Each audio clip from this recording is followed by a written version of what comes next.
Hi, this is Asher with Conference Tracker Support, and today we will be going over how to edit your registration form for your conference. The Conference Tracker registration form is how your registrants will sign up for your conference online.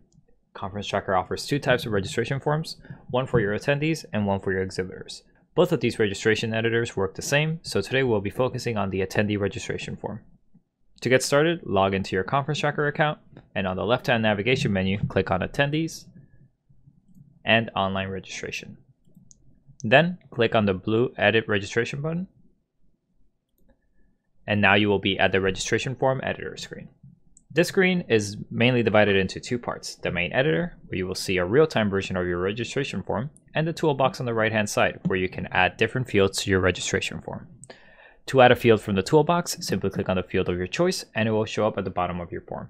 For example, if I click on text and scroll to the bottom of my form, we'll see we just added a text box.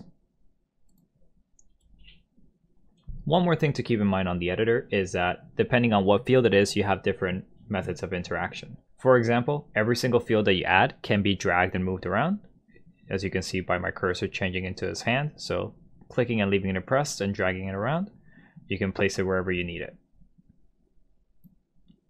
Also, hovering over each of these fields, you will see some extra buttons on the right hand side. The first one will be your settings.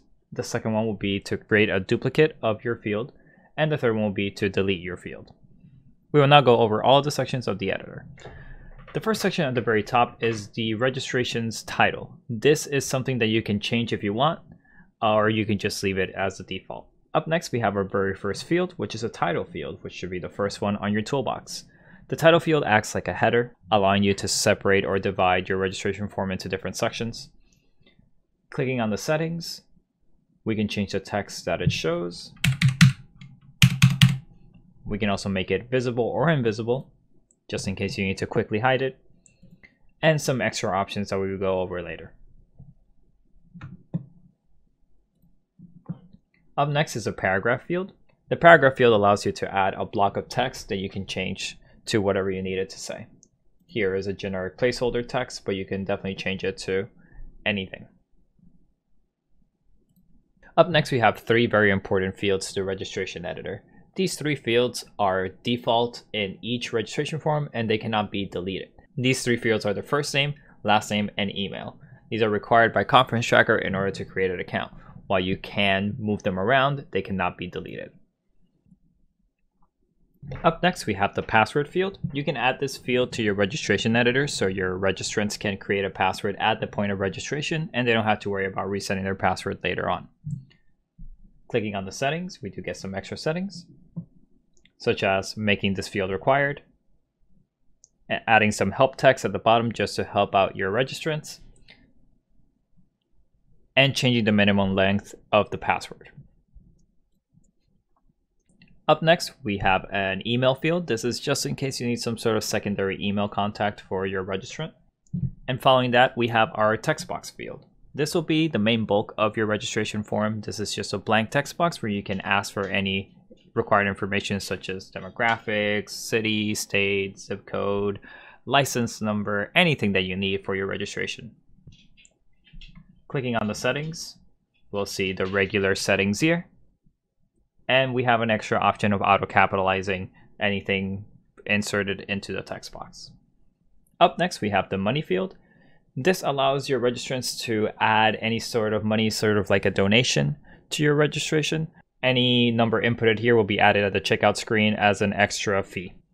Following that, we have the numeric field. This is just in case you need to specifically ask for a number response, and this will block your registrants from typing anything other than numbers. So if I were to click here and type some numbers, it will let me type them. But if I were to type some letters, it will block those. The last four fields that we have will be your option fields, which include the switches, drop-down menus, radio lists, and checkbox lists. These fields will allow your registrants to choose options depending on what you provide them. The first one, the switch field, allows your registrants to simply choose yes or no by flipping the switch on or off. Following that, we have the drop-down field. Following that, we have the drop-down field. The drop-down field allows you to create a list of choices that your attendees can choose through this drop-down menu here. Clicking here, you will see all of the options that you have added. But if you need to add more, simply click on the settings, scroll down, and you'll be able to add all of your options. There's also a show price options setting here where you can add prices to each of your options. So enabling this will allow me to set a price for each option.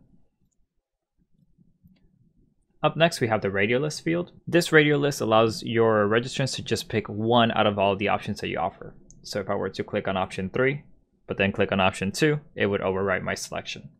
And again, just like the drop-down field, you can add or subtract as many of these options as you need through the settings panel. And the last field we have is the checkbox list. This field works very similar to the radio list, except instead of only allowing for one option, you can choose as many options as needed.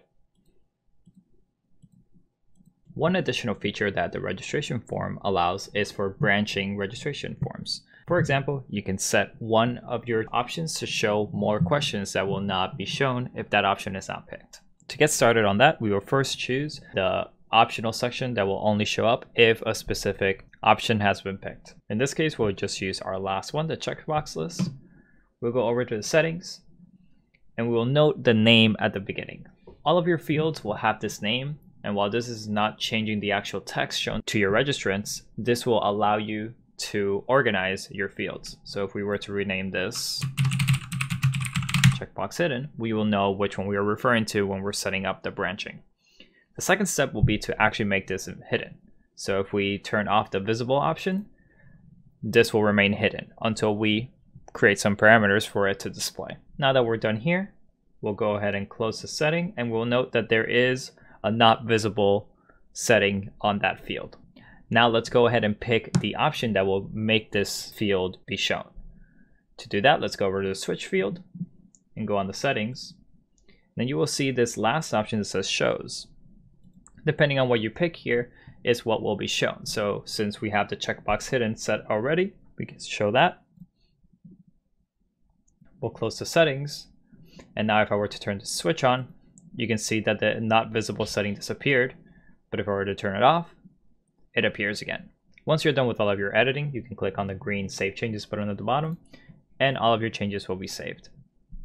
You can then choose to share your registration by clicking on the Share button, and then you will have 3 different options. You can either share on a social network such as Facebook or Twitter, you can include it on your website with an embed code, or you can just send the direct link to your attendees or exhibitors. In order to view your own registration form, first we will copy the direct link, and then we will either sign out of Conference Tracker or open a separate browser.